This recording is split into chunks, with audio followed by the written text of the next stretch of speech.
Everyone is part of a bigger story. It's a bigger story than you can imagine. It's a big story about a really big God. Discover the story that shows you the character of God.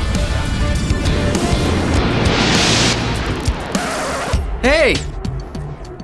I'm Jose, and right now you're looking at my Bible. 66 smaller books that make up one big book. Every chapter is filled with stories, letters, songs, and words of wisdom.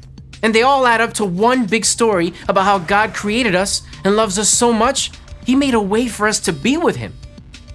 Did you get that? God made and loves every single person who's ever existed.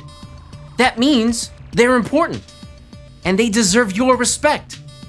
I've got 4 stories that show us what respect looks like. We get started in the book of Matthew. Here, a Roman army commander pleads with Jesus to make his sick servant well again. And Jesus asks, "Shall I come heal him?" Well, that's a yes, am I right? Except the commander says, "No, don't come." What?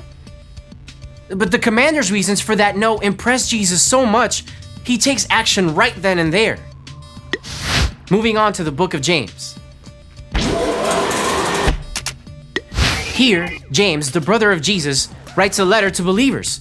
He encourages them not to pick favorites. Treat everyone the same. It's a simple statement, but it's not simple to do. Every single person you meet is made in God's image, and they deserve to be treated that way, no matter where they're from or what they look like. Now, let's jump back a few books to Ephesians 6. Paul reminds believers one of the best ways to practice respect. Children, obey your parents. Obey them because it's the right thing to do. Bottom line, listen to your parents. I mean, when you didn't, how did that work out? Chances are it's gonna make life run a lot smoother. We wrap up in the Old Testament, in the book of 1 Samuel. Here, God has declared David will be the new king, but right now Saul is still king, and he's leading 3,000 men to get rid of David. However, Saul eventually needs to take a pit stop in a cave. Turns out David and his men are hiding in the back. David has a perfect opportunity to take out Saul himself, but he breathes deep and counts 1, 2, before he decides to let Saul walk out of there alive. It's not always easy to show the people around you that they're important, but treating others with respect is always the wise choice. And I can't wait to see how it plays out in you and me.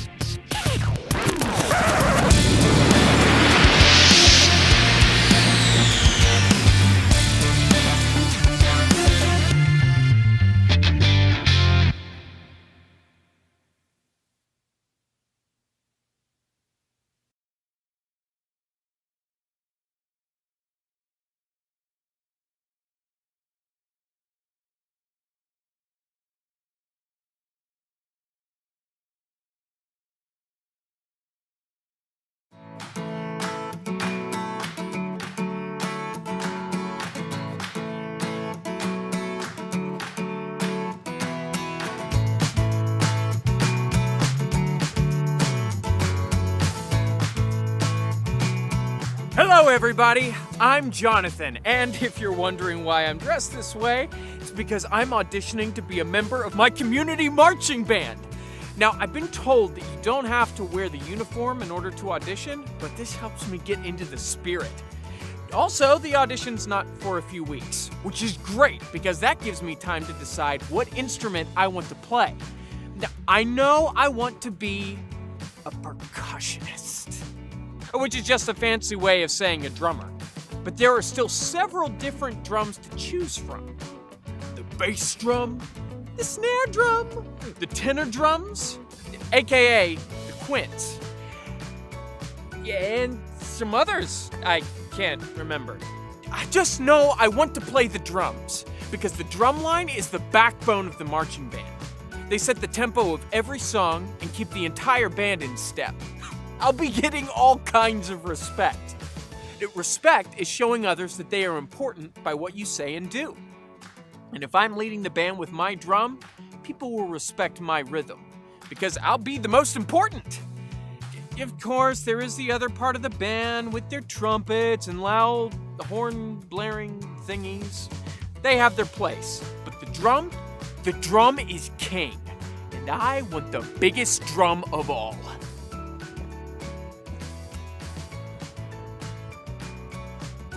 Behold, the bass drum. This guy really sets the rhythm. When you hear that, you have no option but to step to the beat. Slow and steady, or off to the races. So much power. With this bad boy, there'll be no mistaking who's in charge. In today's story, you'll hear about a guy who was in charge, and even he knew who was most worthy of respect.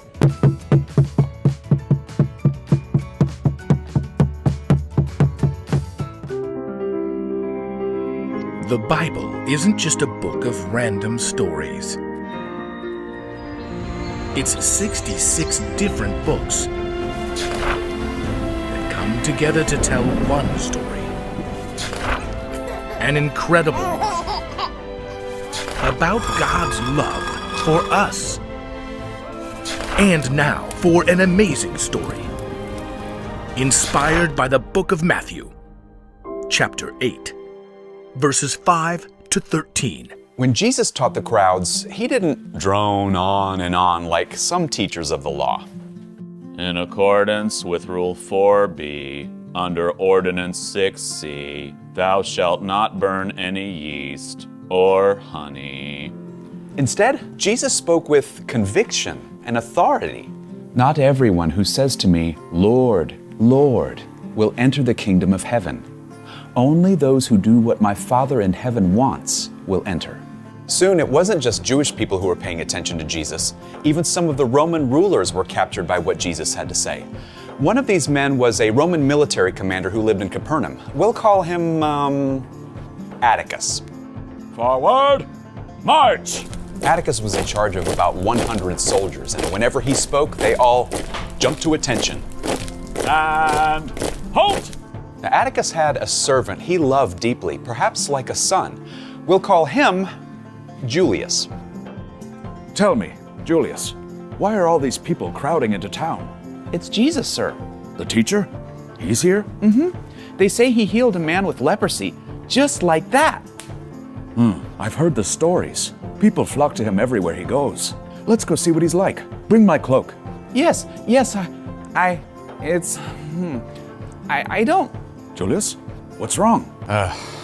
Maybe it was some bad fish he had had for dinner or too much time in the blazing sun. But Julius became sick. The room, it's spinning. So sick he had to lie down, shaking. Soon he couldn't even move. Atticus paced the room. You'll get better. You've got to. There must be something I can do. I'll find this Jesus. Atticus grabbed his cloak and hurried out into the crowded streets. Hundreds of people crowded around Jesus, shoving to get near, but the crowds parted as Atticus marched through, tall and commanding. Jesus. I must see Jesus. As the last few people stepped aside, Atticus found himself facing someone he knew at once was Jesus. The man's face read both compassion and strength. Atticus, always in control, suddenly found it very difficult to speak. Lord, my servant, he lies at home and can't move. He's suffering terribly. Shall I come and heal him? Atticus imagined Jesus stepping through the doors of his house. Now he knew that Jewish law would forbid Jesus from entering the home of a Roman, but Jesus wasn't just any man. Lord, I am not good enough to have you come into my house, but just say the word, and my servant will be healed. Atticus thought of the way his soldiers obeyed every command instantly, without question. I myself am a man under authority, and I have soldiers who obey my orders. I tell this one, go, and he goes. I tell that one, come, and he comes. I say to my slave, do this, and he does it. The crowd was silent, intensely curious to hear what Jesus would say to this important Roman. But instead of answering Atticus, Jesus turned to the others around him. What I'm about to tell you is true. In Israel, I have not found anyone whose faith is so strong. Atticus could hardly breathe. He was so grateful that Jesus had seen such faith in him, an outsider, but he still desperately wished for his servant to be made well. Jesus turned back to Atticus and smiled. Go. It will be done just as you believed it would. Atticus felt as though a great weight had been lifted from his shoulders. Thank you, Lord. Thank you. Turning, he rushed back through the crowds and retraced his steps home. Surely Julius will be able to move now. Atticus didn't even have to enter his house to find out. As soon as he stepped through the courtyard gates, Did you find Jesus? I can move again. I'm well. It happened just like that. 22 minutes ago. And 36 seconds. 38 seconds? laughing, Atticus greeted Julius. Yes, yes, yes, yes to all of it. I saw Jesus, and there is no one like him. Though Atticus was an important man himself, he had seen that Jesus, God's Son, was more powerful still and worthy of his complete respect.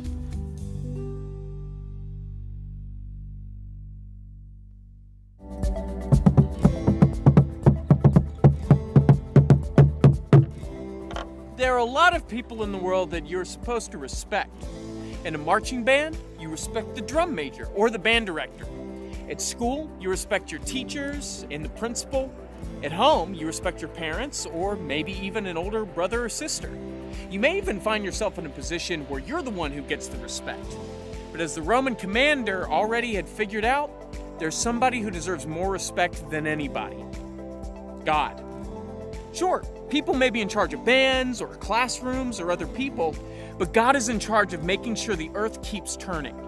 He's in charge of the biggest stars and planets to the smallest germs and molecules. God has the power over sickness and disease, over life and death. God is in charge of everything. So if respect is showing others they are important by what you say and do, then you should be looking for things to say and do that show God how important He is. Things like reading what God said in the Bible and following His commands, or thanking Him for all He's done for you. Here's the one thing to remember today. Show respect to God because He's in charge of everything. His is the lead you should follow. Just listen for the great big bass drum in the sky.